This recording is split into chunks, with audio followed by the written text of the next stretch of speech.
guys, welcome back to my channel. So we're going to get right into the details and the nitty-gritty of this video. So today's video is going to be a little bit more in-depth on how I do my plucking techniques on frontals and wigs, and then also I'll just show you guys installing the wig. So for starters, I always like this pointed part of the tweezers to be facing into the hairline, and I just always start off pulling in a 1 2 3 motion. So as you guys can see, I'm doing like a 1 2 3 pull, 1 2 3 pull motion, and this just helps so that I don't over pluck in certain areas. And as you guys can see, I move around all throughout the frontal. You never want to stay in the same spot because you can create bald spots. And now also make sure you aren't pulling on the lace, but maybe like half an inch above the lace where it's actually hair, because if you are pulling on that lace, you're going to cause holes.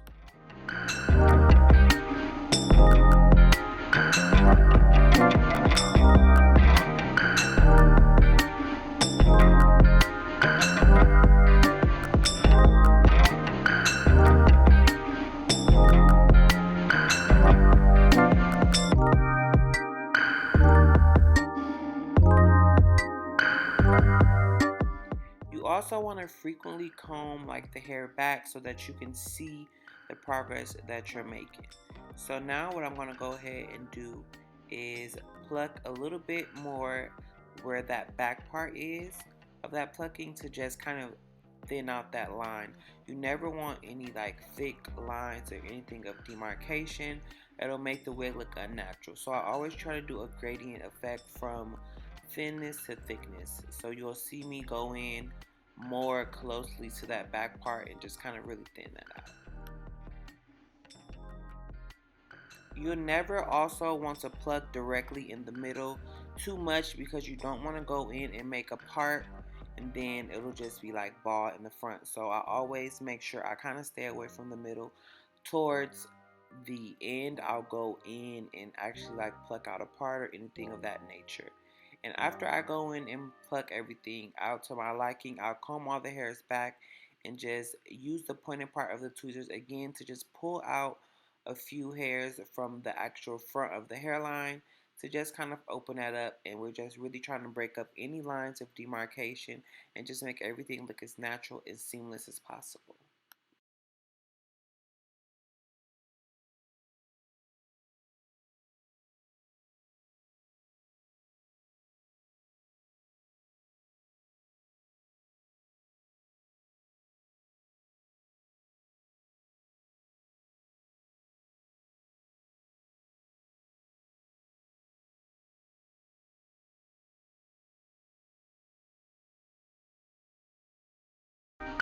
So this is the hairline all hot combed out.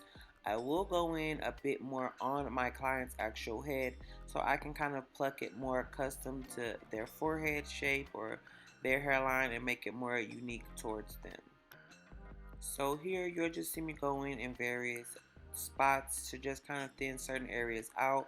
I mainly like to thin out right above like the sideburn area, and then more so in the temples of the actual hairline, just to make everything kind of resemble the way it would on a natural hairline, because no one's hairline is like literally straight across thick. So you kind of want to mimic a natural hairline, and it's really good to look at other frontals and people's actual hairlines so you can kind of get an idea of the look you want to go for.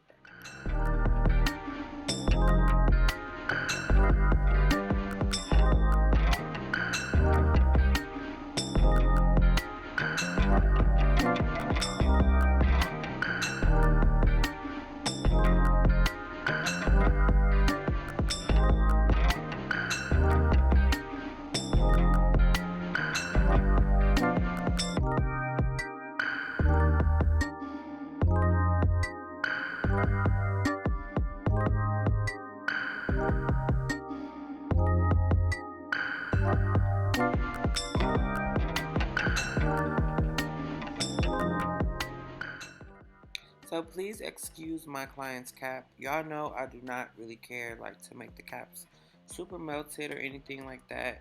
To me, it doesn't make a difference. But I didn't have my blow dryer. I didn't have my hooded dryer to sit her under. and I was kind of on a time crunch, so I didn't get to blow dry how I wanted to. But I'm just going in with my bow to hold lace wig tape. This is the extreme cream, and I just applied that all across the hairline and went in with the end of my rat tail comb to just smooth everything out.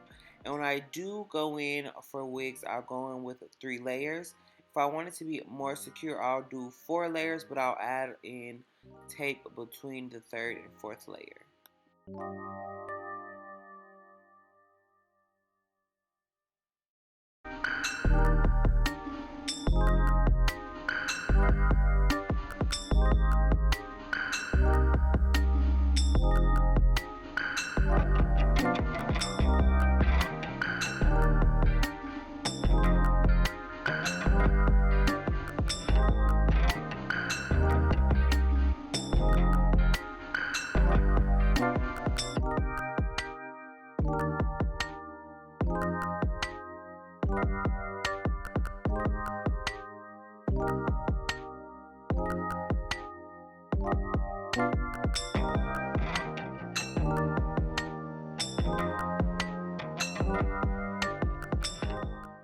So I just went and laid down the lace into the glue. I always make the hairline a bit in front of where the glue stops, just so we can make sure that when I do go in to cut this lace off, there is not any glue sitting in front of the lace, because as you guys know, that can be very hard to clean up. So I try to just put it in the front of it just a little bit, so it gives me an extra room to go in and add more glue.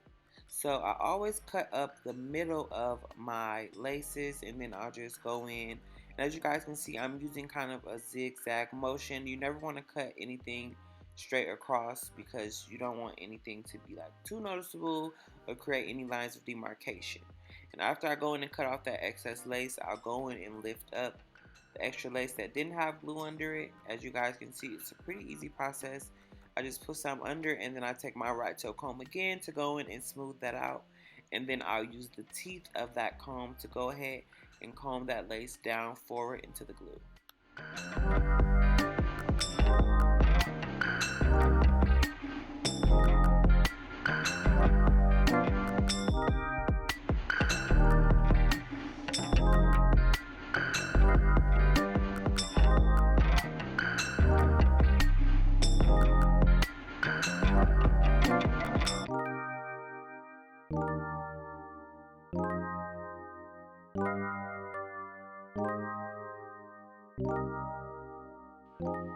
So now I'm just going to go ahead and part my client's hair down the middle. She wanted to do a middle part look for today's video. And then I'll go in and I'll spray it with some of my favorite spritz, the Fantasia spritz. And then I'll be taking my Kendra's Boutique hot comb to just go ahead and smooth that out and flatten everything out, and to also separate the baby hairs from the hairline.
So now that we have everything all smoothed out, I will be going in and curling this hair. So today I just took a normal curling iron, but I wrapped it the same way you would do a wand curl. So I twisted the hair and wrapped it as well. And then you guys see I get this little springy type of curl. And then I went in and sprayed it with my ISO Plus hairspray.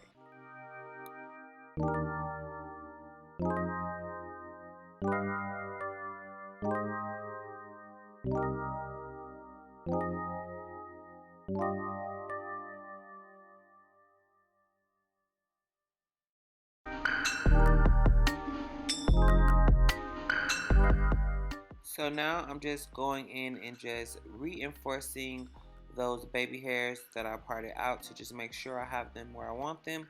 And then I'm just cutting them about an inch or so long. You never want to start off too short because you can't make the hair longer. So I always like to cut off more than I actually would need for the desired style.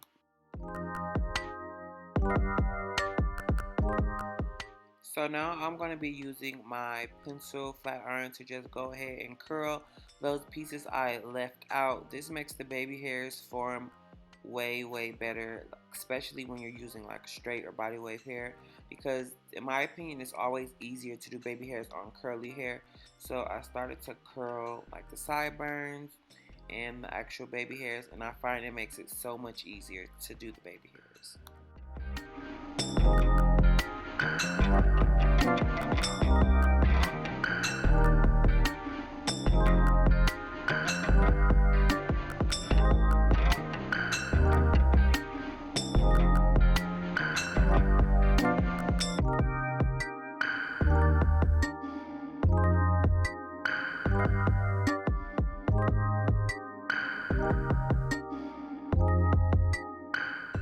And when I do my baby hairs, I just always kind of start at the back of the baby hair and just swooping that part back into the hairline, and then I'll just try to swoop everything else to meet that and make it look as uniform as possible.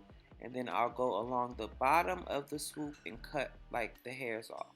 So where the hair starts to swoop and turn, I cut all those hairs off so you don't get a thick bulky line at the bottom of the swoop.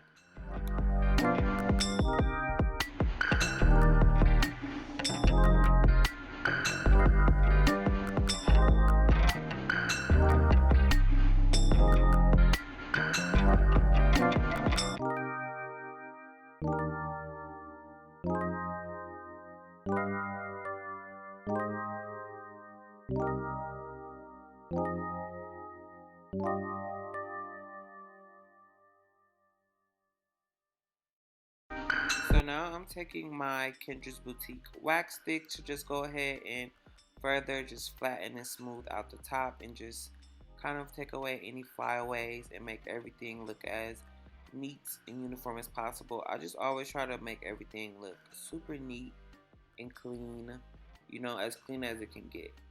And then I'm just going back in with the hot comb to just further make everything look really smooth.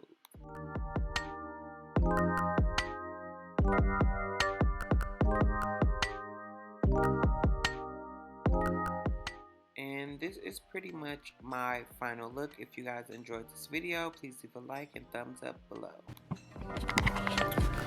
So how do you like your hair? It's so cute. And this is your first time wearing a wig? Yes. Would you wear a wig again? Yes. Period. Ooh. Period. Tell them you just got assassinated. I just got assassinated. Period.